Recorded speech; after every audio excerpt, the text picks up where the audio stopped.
है। सूर्य में ये धारणा आ जाए कि कमल को तो मैंने विकसित किया है, तो ये उसकी अज्ञानता होगी। और सूर्य के उदय होते यदि उलूक की आंखें बंद हो जाती हैं, अंधा हो जाता है, तो सूर्य उसको अंधा बनाने वाला भी नहीं है, न तो कमल को खिलाने वाला और न तो उलूक को अंधा बनाने वाला। ये दोनों क्रिया सूर्य में नहीं है। सूर्य का प्रकाश स्वतः सिद्ध है और अपने आप प्रकट हो जाता है। इसी रूप से भगवान कहते हैं कि चेतन जो है उसके प्रकाश में प्रकृति द्वारा कर्म होते हैं और जो हो रहे हैं उनको तुम रोक नहीं सकते, असंभव है। जो हो रहा है वो तुम्हारे बस में नहीं है, वो उसका स्वभाव है।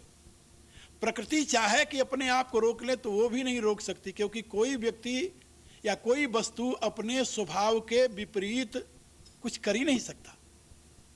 यही बात कही भगवान ने तीसरे अध्याय में, प्रकृतिम यान्ति भूतानि निग्रह किम करिष्यति, कि हर एक प्राणी और पदार्थ अपने प्रकृति को ही प्राप्त होते हैं, उसमें निग्रह क्या करेगा। निग्रह माने जबरी रोकने की क्रिया। तो किसी भी क्रिया को जबरी रोकने का जो प्रयत्न है वो तो यूजलेस है, निरर्थक है, हो ही नहीं सकता, असंभव है। इसलिए भगवान कहते हैं प्रकृति में यान्ति भूतानि निग्रह किम करिष्यति। तो कर्म तो प्रकृति में हो रहे हैं और पुरुष प्रकाशक है, ज्ञाता है, नोवर है, इसके अतिरिक्त और उसका कोई दूसरा रोल नहीं है। यदि पुरुष अपने इस यथार्थ स्वरूप को जान जाए तो उसके प्रकाश में दुनिया में जितने कर्म हो रहे हैं उसका वो साक्षी मात्र रहेगा, कर्ता नहीं होगा। यानी कहने का अभिप्राय कि कर्म बंधन का कारण नहीं है, कर्म में जो वासना है वो बंधन की कारण है, और वासना स्वयं में कारण नहीं है। वासना का कारण क्या है? भगवान कहते हैं अज्ञान।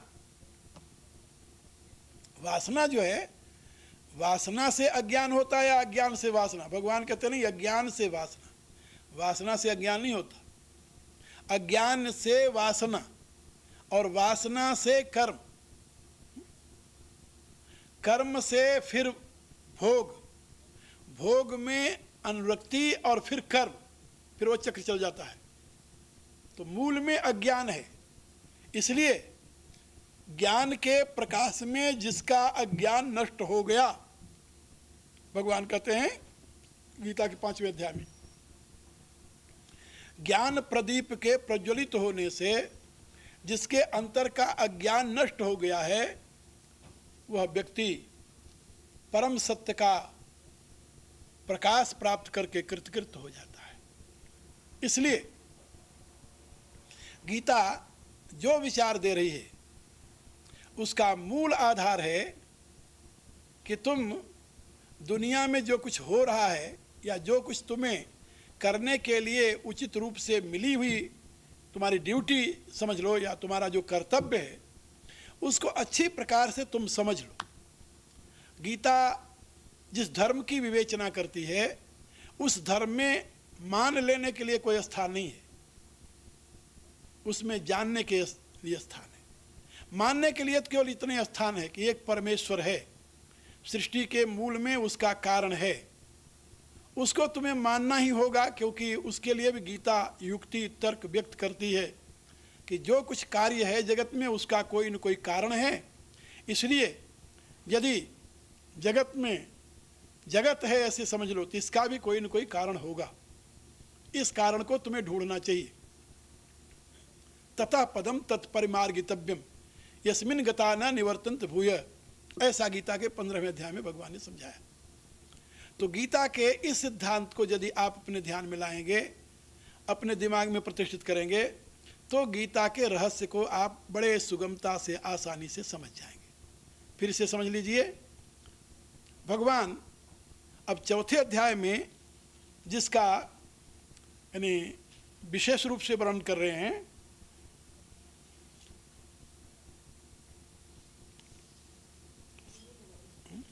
नहीं कोई नहीं, गुजरात तो कोई नहीं।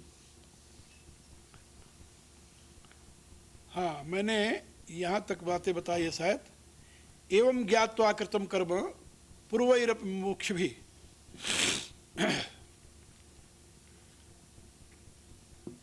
कुरु कर्मैव तस्मात् त्वं पूर्वै पूर्वतरम कृतम।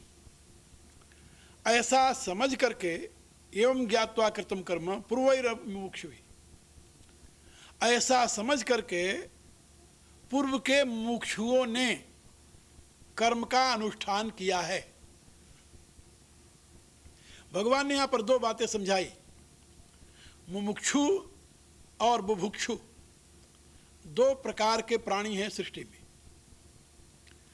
मनुष्य समाज को भगवान ने दो भागों में बांटा है, मुमुक्षु और बुभुक्षु।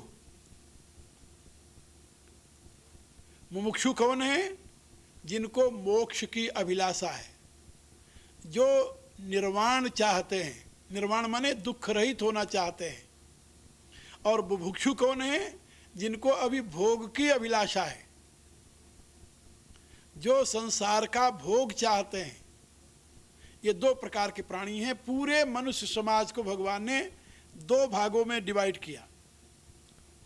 यदि गीता का पूरा अन्वेषण किया जाए तो उसका रूपक ऐसे बनेगा। पहले भगवान ने मनुष्य जाति को दो भागों में विभाजित किया। उन्होंने कहा कि एक तो इसमें देव हैं और दूसरे असुर। पहले शुरू में उन्होंने 16वें अध्याय में ये बात बताया कि सारा मानव समाज दो भागों में विभाजित है। एक दैवी गुणों से युक्त है, दूसरा आसुरी गुणों से युक्त है। अब भगवान ने कहा दैवी संपद विमोक्षाय निबंधाय आसुरी मता। जो दैवी गुणों से युक्त हैं उनका आज नहीं तो कल मोक्ष होना अनिवार्य है, संभव है, होगा, निश्चित है, आज नहीं तो कल।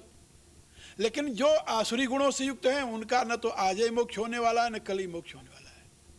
वो तो आसुरी योनि मापणः मूढ़ा जन्मन जन्मनी, वो अनंत जन्मों तक उसी आसुरी योनियों में भटकता रहेगा। उसके लिए कोई संभावना नहीं है। अब जिसके लिए संभावना है वो दैवी संपत्ति वाला है। दैवी संपद विमोक्षाय निबंधाय आसुरी मता। अब जो दैवी संपत्ति से युक्त है उसके लिए भगवान कहते हैं कि उसकी अब दो श्रेणियां हैं।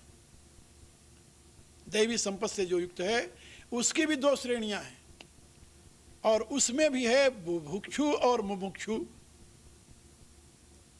अब जो बुभुक्षु हैं उनकी तो चाह है भोग की, हैं दैवी संपत्ति से युक्त, हैं सद्गुणी, लेकिन उनकी चाह अभी भोग से तृप्त नहीं हुई है।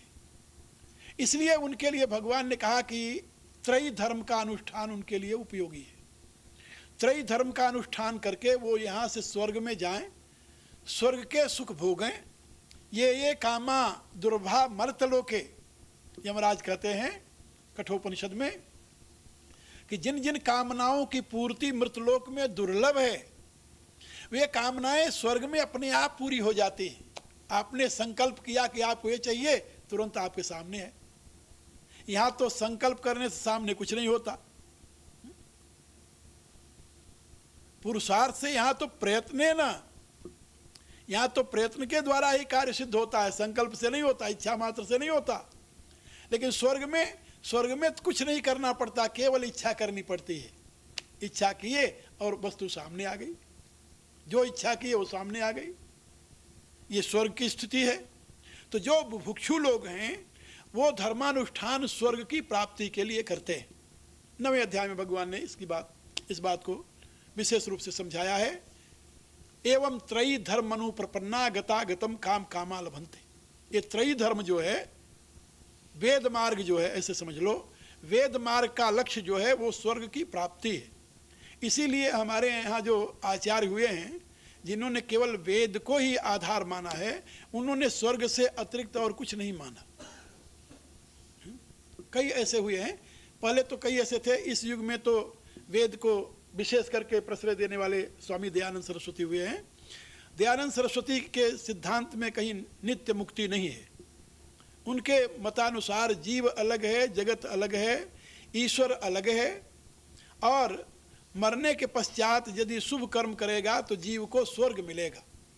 और जो एक कल्प तक स्वर्ग में रहेगा उसी को मुक्ति कहा गया है। कहीं ऐसी मुक्ति नहीं है जो कि कभी दुनिया में आवे ही नहीं, ऐसा दयानंद का मत है।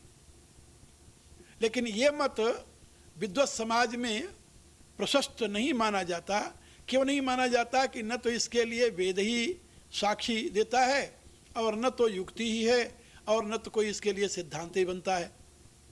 जीव अलग हो नहीं सकता, क्योंकि दो चेतन एक जगह नहीं हो सकते। यदि जीव और ईश्वर दोनों दो चेतन हैं, तो चेतन दोनों अलग अलग कैसे हो सकते हैं? दो प्रकाश यदि अलग अलग नहीं हो सकते, दो चेतन कैसे अलग होंगे? यदि दो प्रकाश की कल्पना तुम कर भी लो, तो दो प्रकाश तो दो बल्बों के द्वारा कर सकते हो, न कि एक अव्यक्त के द्वारा। तो उसमें से एक को मानना पड़ेगा व्यक्त है, दूसरा अव्यक्त है। तो इस प्रकार से ऐसी उलझन आ जाती है जिसका कोई समाधान नहीं मिलता। इसी रूप से यदि जीव की अत्यंत मुक्ति हो ही नहीं सकती कभी, फिर मुक्ति का जिक्र ही क्यों किया जाए? और वेद इसकी घोषणा करता है कि नहीं। अब उन मंत्रों को वो कहते हैं कि ये तो वेद के अर्थवादिनी विशेष महिमा गाने के लिए कह दिया गया। भाई यदि वेद में भी ऐसा अर्थवाद है जो केवल विशेष महिमा गाने के लिए कह दिया गया, तो सिद्धांत किसे माना जाए? कहा कि नहीं, सिद्धांत तो यही है कि जीव है, जगत है और जगदीश है। यदि यही सत्य है तो फिर वेद की क्या जरूरत है? ये तो एक अनपढ़ आदमी भी जानता है कि हम हैं और ये मिट्टी है, और इस दोनों को बनाने वाला कोई है। इसके लिए वेद की जरूरत नहीं। वेद का वेदत्व ही इसलिए निरर्थक हो जाता है। वेद तो उस ज्ञान का नाम है जो हिडन नॉलेज जो है, हिडन सत्य जो है, अप्रत्यक्ष सत्य का उद्घाटन कराना शास्त्र का प्रयोजन है। ये तर्क है हमारे यहाँ विद्वानों का। जैसे साइंस है, साइंस जो कुछ तुम्हें दिखाई दे रहा है, यही यदि साइंस करे तो साइंटिस्ट की महिमा का है। वो तो जो तुम्हारे लिए अलभ्य है, अगम्य है, जो जनसामान्य अपनी नंगी आंखों से नहीं देख सकते, उसको समझाना, उसको खोज निकालना, वो साइंस का काम है। इसी रूप से शास्त्र जिसे कहते हैं, शास्त्र तो अज्ञात के ज्ञापक हैं, ज्ञात के ज्ञापक नहीं हैं। ये हमारी दार्शनिक भाषा है। शास्त्र जो हैं ये अज्ञात के ज्ञापक हैं, जो तुम्हारी आंखों के परे है, जो तुम्हारी पहुंच के परे, उस सत्य का बोध कराना शास्त्र का प्रयोजन है। जो तुम्हारे लिए दिखाई दे रहा उसके लिए शास्त्र की क्या जरूरत पड़ी है? तो यदि वेद वही कहते हैं जो तुम देख रहे हो, जो आम आदमी देख रहा है, जो आम आदमी की बुद्धि की बात है, वही यदि वेद कहता है, तो वेद को किनारे रख दो, उसकी क्या जरूरत है फिर? हाँ, यदि वेद उससे विलक्षण कोई बात कह रहा है, फिर उसको समझना चाहिए कि भाई इसका रहस्य ये जानता है। तो विलक्षण बात कौन कहता है? जो तत्वदृष्टा है, ऋषि है, जिसने सत्य का अनुभव किया, वही तो विलक्षण बात बताएगा।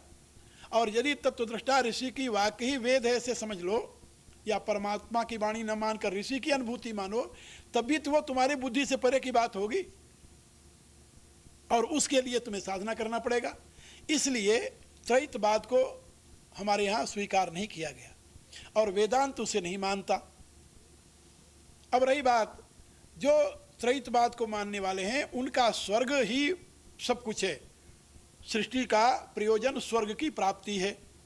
तो भगवान कहते हैं गीता में कि वो स्वर्ग की प्राप्ति जिनके सृष्टि जीवन का प्रयोजन है, उनको स्वर्ग के रास्ते पर चलने दो। ये भुक्षु हैं, यानी जो व्यक्ति अपने इंडिविजुएशन को, बड़े सूक्ष्म शब्दों में से समझिए, जो व्यक्ति अपने इंडिविजुएशन को सुरक्षित रखना चाहता है किसी भी अवस्था में, वो बुभुक्षु है, मुमुक्षु नहीं है। मुमुक्षा माने होता है लिमिटेशन से मुक्त होना। मुक्ति किससे है? लिमिटेशन से। घेरा से ही मुक्ति होगी। अनंत की मुक्ति क्या होगी? अनंत के लिए मुक्ति की कल्पना की जा सकती है? असंभव है। और यदि घेरे में रहने वाले के लिए मुक्ति की कल्पना ही नहीं है, तो मुक्ति शब्द वेद में किस लिए आया? इसको अलग कर दो, फिर मोक्ष की क्या जरूरत है? फिर किससे मोक्ष होगा? इसलिए ये बताया गया कि ये जो मोक्ष है, ये मोक्ष का अभिप्राय होता है घेरे से रहित होना, और घेरे से रहित होने के लिए उसकी खोज करनी पड़ेगी। तो यदि जीव का स्वभाव ही हमेशा लिमिटेशन में रहना है, उसका इंडिविजुएशन यदि जीवित ही रहना हमेशा, तो उसका मोक्ष तो संभव नहीं हो सकता। मोक्ष के लिए कोई स्थान नहीं है। तो मोक्ष कहते हैं लिमिटेशन से मुक्त होना। इसके लिए वेद में अनेकों मंत्र हैं। यथा नद्यः संध्यमाना समुद्रे स्तम गच्छन्ति नाम रूपो विहाय तथा विद्वान नाम रूपात् विमुक्तात् परात् परम पुरुषमपैति दिव्यम। जैसे नदियाँ समुद्र में जाकर मिलती हैं, समुद्र हो जाती हैं, इसी रूप से विद्वान अपने नाम और रूप का त्याग करके परमात्मा में मिलकर के परमात्मा हो जाता है। अब वेद के इन मंत्रों का क्या करोगे तुम? इनकी संगति कैसे बैठेगी? इसको तुम कहो कि ये तो अर्थवाद है, तो ये तो तुम्हारी महिमा है। जो तुम्हारी बात समझ में नहीं आई वो अर्थवाद हो गया, जिसके यानी अनुसार तुम्हारी बुद्धि पहुंच गई वो तुम्हारे लिए उपयोगी हो गया। यानी मेरे कहने के प्राय कि सृष्टि का रहस्य समझना और रहस्य के मूल में छिपे हुए परम सत्य को जानना, यही वेद का वेदत्व है और यही मोक्ष कहा जाता है। तो मोक्ष शब्द का अभिप्राय है लिमिटेशन से रहित होना, इंडिविजुएशन को खत्म करना, ऐसे आप समझ लो। इसीलिए बुद्ध कहते हैं कि जब तुम्हारी आत्मा मरेगी तो तुम्हें निर्वाण मिलेगा। उन्होंने भाषा जरा अटपटी प्रयोग की, बात तो ठीक कही उन्होंने, बिल्कुल 100% ठीक बात कही है। आत्मा मरेगी माने तुम्हारा जब अहम मरेगा, इंडिविजुएशन तुम्हारा समाप्त होगा, when you will dissolve your entity into ocean of consciousness, then you will achieve highest good, then you achieve infinite state. So that infinite state is beyond your limitation, and that is reality, because every effect always dissolve into its own cause. ये गीता बताती है कि जब तक तुम अपने सीमित अहम को उस अनंत में लय नहीं करते, तब तक तुम्हारा दुख, तुम्हारी सफरिंग, तुम्हारा जन्म मरण का चक्र ये बंद नहीं होने का। ये तो थोड़े दिन बाद में चलेगा। आप ब्रह्मभुवनालोक का पुनरावर्तिनो अर्जुन, जिस ब्रह्मलोक को यानी मोक्ष मानते हैं पूर्वमीमांसक, उसी ब्रह्मलोक को भगवान कहा कि वहां से जाकर फिर आना पड़ता है। ये तो आवागमन का चक्र चला ही रहता है, इसके लिए तुम्हें प्रयत्न करने की जरूरत। तो बुभुक्षु और मुमुक्षु ये दो बातें याद रखो। तो गीता कहती जो मुमुक्षु हैं, मुमुक्षु माने जिनको ये चाह है कि मैं मुक्त हो जाऊं, मैं अपने इस लिमिटेशन से मुक्त हो जाऊं, उन्हें मुमुक्षु कहा जाता है। अब यहां पर एक बात और देखिए, जिस समय आपको सुख मिलता है, सुख की घड़ी का अंदाजा लगाइए, वो बुभुक्षु वाला बुभुक्षु की अवस्था होती है या मुमुक्षु की? थोड़ा सा मनोविज्ञान का सहारा लेकर इसे समझिए। आप क्या अपने इंडिविजुएशन को कायम रखते हुए सुखी होते हैं कभी, या इंडिविजुएशन को भूल कर सुखी होते हैं? जिस समय आप अपनी सीमा को याद रखते हैं उस समय सुख मिलता है, या सीमा को तोड़कर सुखी होते हैं आप? ये कल्पना कीजिए, अंदाज कीजिए। यानी सीमा को तोड़िए, थोड़ी सी सीमा आपकी बनी, आप इंडिविजुअल हैं, अभी आपकी सीमा है। सीमा में एक जहां वृद्धि हुई, थोड़ी सी वृद्धि हुई सीमा में, अब आपको पता चला कि आपकी शादी होने वाली है, सीमा बढ़ा आपका। सीमा के बढ़ते ही आपको खुशी की लहर फैल गई, लेकिन वो शादी फिर लिमिटेशन बन गई, शादी शादी रह गई, पति और पत्नी लिमिटेशन हो गया। अब उस लिमिटेशन की यदि फिर ब्रेक नहीं हुई तो आप दुखी रहेंगे। इसीलिए 2-4 वर्ष बाद दुख फिर शुरू हो जाता है, संतान तो कोई हुई नहीं, कि वो अब सीमा बन गई हो। और यदि वो सीमा टूटी, संतान उत्पन्न होते ही सीमा टूट जाती है, और फिर आप सुखी हो जाते हैं। फिर आगे जहां सीमा दिखाई देने लगती है तहां आप दुखी होते हैं। कोई वस्तु जब आप खरीद कर लाते हैं, क्यों सुखी होते हैं आप? इसलिए कि आपने अपनी एक सीमा को तोड़ा, बढ़ाया, उसमें इंक्रीजमेंट किए। जितनी जितनी आप सीमा को बढ़ाते हैं उतनी आप सुखी होते हैं। जब वो फिर आगे आपको बैरियर दिखाई देने लगता है तो आप दुखी हो जाते हैं। ये नियम है सृष्टि का। मनुष्य को सही में सीमा प्रिय नहीं है, लेकिन जब वो अपने आप को सीमा में देखता है तो दुखी होता है, जहां सीमा को खुला हुआ देखता है वहां सुखी हो जाता है। तो सुख का हेतु असीमता है, सीमा नहीं। और इन सारी सीमाओं को आप नित्य प्रति डिसॉल्व करते हो प्रगाढ़ निद्रा में। ये तो आप लोग जानते हो ना, प्रगाढ़ निद्रा में जाते हो जब, तो ये सारी सीमाएं अपने आप डिसॉल्व हो जाती हैं। उस समय आप असीम होते हो। और जो सुख आपको प्रगाढ़ निद्रा में मिलता है, क्या दुनिया में कोई दूसरी वस्तु दे सकती है? यही तो कारण है कि दुनिया में हर एक सुख के साधन मिलने के पश्चात फिर आप कहते हो कि अब थोड़ी देर सो लेने दो। हर एक सुख के पश्चात यदि सुख ही सुख ही यानी कारण होता अपने आप में, तो आप सुख से सोना नहीं चाहते। हर एक सुख में क्रिया के पश्चात आप सोना चाहते हो। क्यों? उसमें आप असीम से मिलते हो, उसमें आपकी बिल्कुल सीमा समाप्त होती है, और उसका जो आनंद है, प्रगाढ़ निद्रा का जो आनंद है, वो आनंद आपको दुनिया की कोई वस्तु नहीं दे सकती, नहीं दे सकती। इसीलिए यदि आपको एक सप्ताह तक प्रगाढ़ निद्रा नहीं आवे तो पागल खाने पहुंच जाओगे। तो वेद ये कहता है, गीता ये कहती है कि सही माने में दैवी संपत्ति से युक्त वह है जो मुमुक्षु है, क्योंकि दैवी संपत्ति विमोक्षा है। मुमुक्षु माने जो सीमा से मुक्त होने के लिए प्रयत्नशील है। प्रयत्न द्वारा सीमा टूटती है कि नहीं, ये बात अलग रही। उसका यत्न सही रास्ते में है या गलत रास्ते में। सीमा को तोड़ने के लिए कहीं नई सीमा तो नहीं बना रहा हो, ये भी तो होता है ना। इसीलिए एक संत हुए भारत में, उन्होंने लिखा है कि पागल कुत्ता जेहि काटे सो पागल हो जाए, त्यों मजबी के संग से नर मजबी हो जाए। संत बड़े जरा क्या बोलते टेढ़े थे, टेढ़े संत थे, तो उन्होंने उपमा बड़ी खराब दी है वैसे, लेकिन है सही। वो कहते हैं जैसे पागल कुत्ता जिसको काटता है तो वो पागल हो जाता है और कुत्ते की तरह ही भूखने लगता है। वो जैसे कुत्ता बोलता है वैसे बोलता है। उसी प्रकार से मजबी व्यक्ति जो है, मजबी व्यक्ति के संग में पढ़ करके मनुष्य भी मजबी हो जाता है। लंबा छंद है उनका, आखिर का है। उन्होंने जो कहा निष्कर्ष अपना कहा, यानी हो तन तब लग ज्ञान मजहब की जब लगी फांसी। वो कहते हैं यदि तुम्हें सही ज्ञान चाहिए तो मजहब की फांसी को तोड़ डालो। यदि तुम किसी मजहब में पड़े रहे तुम्हें ज्ञान नहीं हो सकता।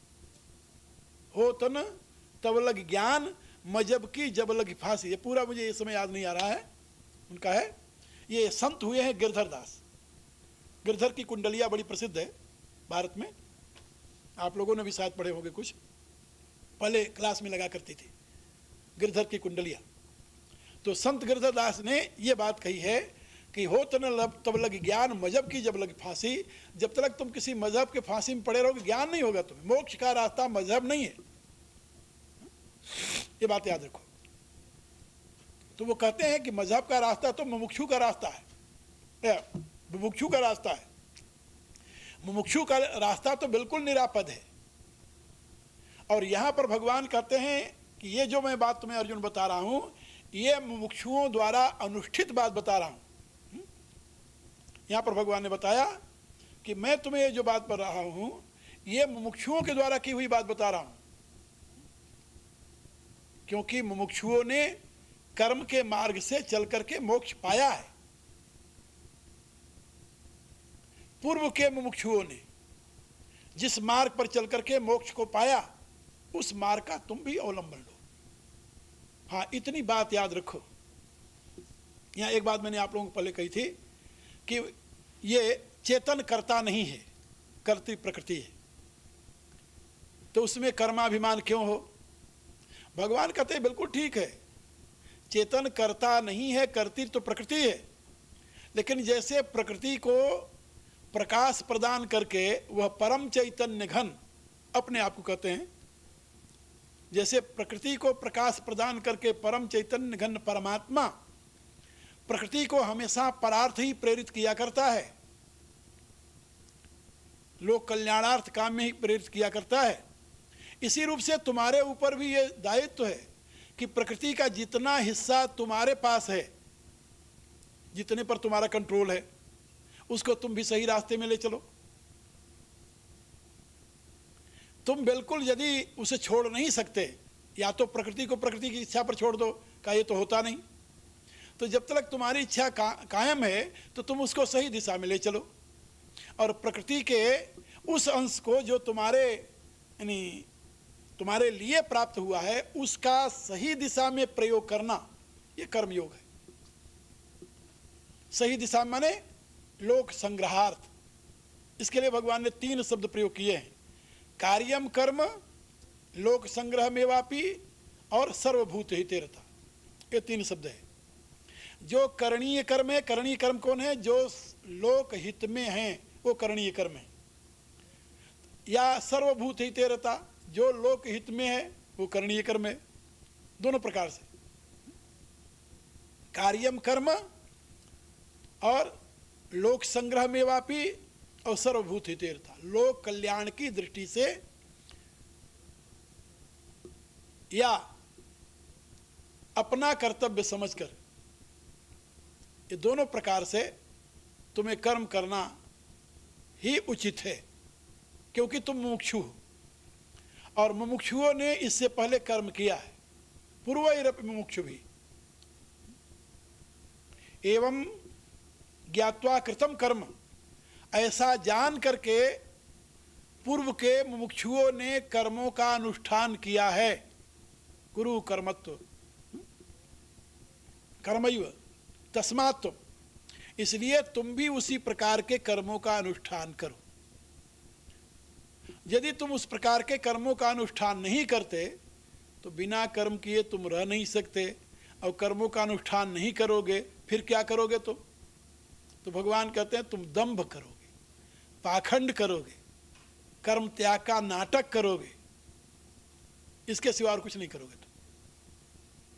और ये जो कुछ करोगे वो तुम्हारे लिए कल्याणप्रद नहीं होगा, अकल्याणप्रद होगा। इसलिए भगवान की इस आज्ञा को ध्यान में रख करके अपने मिले हुए साधनों का लोकहित में प्रयोग करना, इतनी सी बात है। अपने मिले हुए साधनों को लोकहित में प्रयोग करना, बस ये कर्मयोग है। जिससे लोक कल्याण होता हो उसका अनुष्ठान करो, वो तुम्हारे लिए कार्य कर्म है। और कार्य कर्म इसलिए यहाँ पर कहा कि लोक कल्याण के लिए तो बड़े बड़े कर्म हो सकते हैं, लेकिन तुम कर तो नहीं सकते ना। जब नहीं कर सकते, जितना तुम कर सकते हो वो तो करो। जितना तुम कर सकते हो तुम्हारे लिए कार्य कर्म है। हाँ? और जो नहीं करते हो, करने की केवल इच्छा ही इच्छा है, फिर वो तो कार्य कर्म नहीं हुआ ना, वो तो तुम कर ही नहीं सकते। इसलिए कार्यम कर्म करोति है, भगवान कहते हैं जो कार्य कर्म करता, जो करने योग्य उसको करता है। यहां पर एक बात और याद रखो, जो तुम नहीं कर सकते उसकी चिंता मत करो, जो तुम कर सकते हो उसकी चिंता मत करो। जो कर सकते हो उसकी चिंता करने से क्या लाभ, उसको तुम करो। और जिसको नहीं कर सकते उसकी चिंता करने से क्या लाभ, क्योंकि तुम कर तो सकते नहीं, जो चिंता करके तुम क्या करोगे। इसलिए कार्यम कर्म करोते हैं, भगवान ने बताया। तो अपने मिले हुए साधन को लोकहित में समर्पित करना। लोक संग्रह, लोक संग्रह बहुत बड़ा यानी अर्थ रखता है। अब की पत्रिका में उसके ऊपर मेरा एक व्याख्यान आया है लोक संग्रह के विषय में। उसका एक बहुत बड़ा महत्वपूर्ण अभिप्राय है लोक संग्रह। लोक माने यानी मानव समाज, और सम्यक प्रकार से उसको ग्रहण करना, गठित करना, ये कौन कर सकता है? जिसको अपनी कोई चाह ना हो वही करेगा। लोक संग्रह का काम निर्वासनिक होकर किया जाता है। जिसकी अपनी अब कोई वासना नहीं रही, दुनिया उसके पास आएगी, वही लोक संग्रह। लोगों संग्रह संगठन, जन समुदाय का संगठन वही कर सकता है जिसको अपनी कोई चाह नहीं है। जो चाह युक्त होकर के जन समुदाय के संगठन में लगेगा वो तो मरेगा, न अपना भला कर सकता है न दूसरे का ही कर सकता है। इसलिए लोक संग्रह वही कर सकता है जिसको अब अपने लिए कुछ नहीं चाहिए। ये बात भगवान ने समझाई है। तो तुम अपने लिए कुछ मत चाहो, अपने लिए कुछ मत करो, जो करने की शक्ति है उसका सदुपयोग करो। इसीलिए माँ कर्म फल हेतुर्भू माते संगोस्तु अकर्मणि। भगवान ने एक बात कही है कि तुम्हारी अकर्म में, कर्म न करने में कहीं आसक्ति न हो जाएगी। मैं तो कर्म नहीं करूँगा। बहुत लोग हैं जिनकी कर्म न करने में ही आसक्ति रहती है। हम तो कुछ नहीं करते भाई, हम तो कर्म त्यागी हैं, हम कर्म नहीं करेंगे, ये नहीं करेंगे, नहीं कर्म हो जाएगा। तो कर्म न करने में आसक्ति भी एक प्रकार की आसक्ति भगवान कहते हैं। इसलिए कर्म न करने में आसक्ति भी तुम्हारी न हो, और कर्म करने में आसक्ति न हो। न तो कर्म करने में आसक्ति हो, न तो कर्म न करने में आसक्ति हो। मातो संगोस्तु अकर्मणि।